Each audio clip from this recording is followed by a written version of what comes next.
The past academic year was very challenging, and the good part about anything that is challenging, it usually comes with lessons to be learned. So mistakes were made, some dumb, some understandable, blows were taken, but the overall thing is all were costly. So please don't make my mistakes, and if you want to find out what those mistakes are, then just stick around. Hello everyone, welcome back to my YouTube channel. If you're new here, hi, my name is Simon, now a third year medical student at the University of Zambia, and in this video I'm going to share with you 4 big lessons that I learned from my past academic year.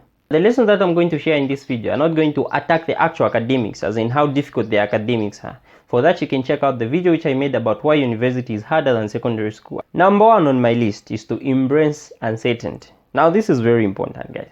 So when I made it to my second year of medical school, I was really excited, I was motivated, just like everybody else. And I had already put up a plan of how I'm going to tackle that academic year, depending on what I expected that academic year to be. Well, the good part is medicine is gracious enough to humble even the most egotistic maniacs.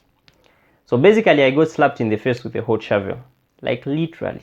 It was bad. And why is this so? Truth be told, things are not always as you expect them to be. When you are going into a new challenge, you already have an idea of what to expect. You already have an idea of what the challenge is going to be.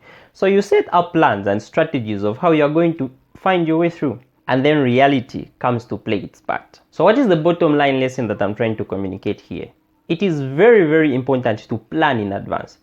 But truth be told, things are not always as you think they are going to be. So it is very important that you embrace uncertainty. So what does this do to you? Embracing uncertainty basically transforms you into a sponge, because you have already embraced the idea that you might not necessarily know what you're about to get into. You are willing to learn from a lot of people, especially your seniors if it's medical school, or maybe your mentors and people who have basically gone through the same challenge that you're going through.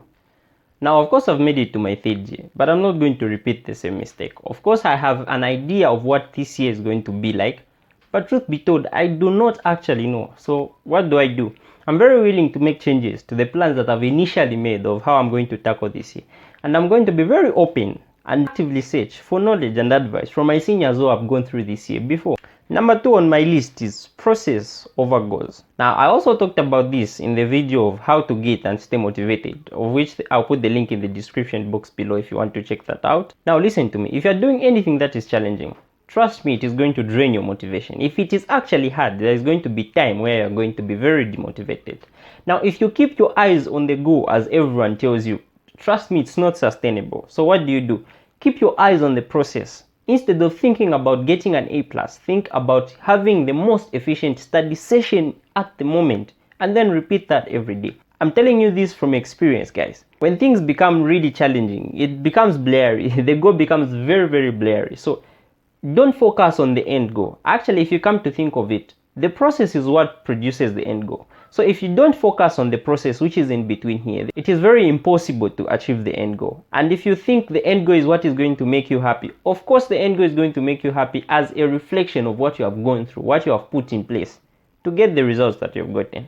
You can read the book The Motivation Myth to understand more about what I'm talking about. So in summary, what I'm trying to say is, it is important to set a very big goal, but focus on the process and making sure that you're doing that process as best as you can. Think about how you can get the most out of your studying session. Think about how you can get the most out of your current class or lecture. Think about how you're going to get the most out of your group study session. At the moment, those are the things that matter, and those are the things that are going to produce results, and it's sustainable that way. Number 3 on my list is choose compatibility over closeness when it comes to a study group. Now, I did not even mention that you should get a study group, but I don't know about others, but in medicine, guys, it is very, very hard to do everything alone.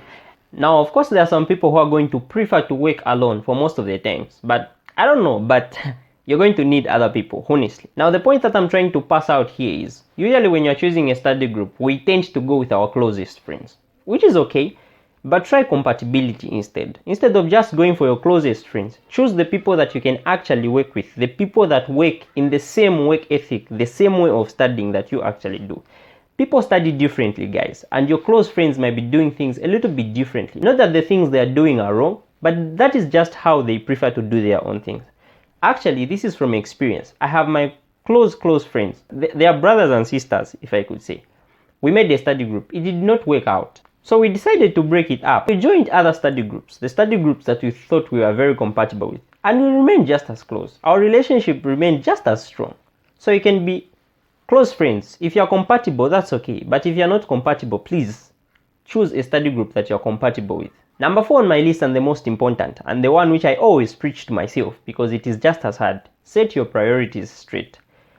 This is very hard, I understand, and I'm going to put it in a general way.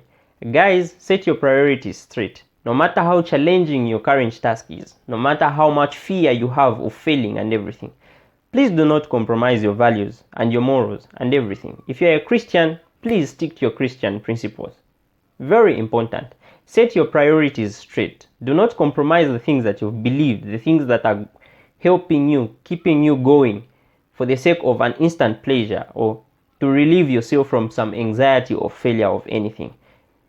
Alright guys, that's it for today. If you like this video, remember to share, subscribe to my channel, and also share this with a couple of friends. So see you next time.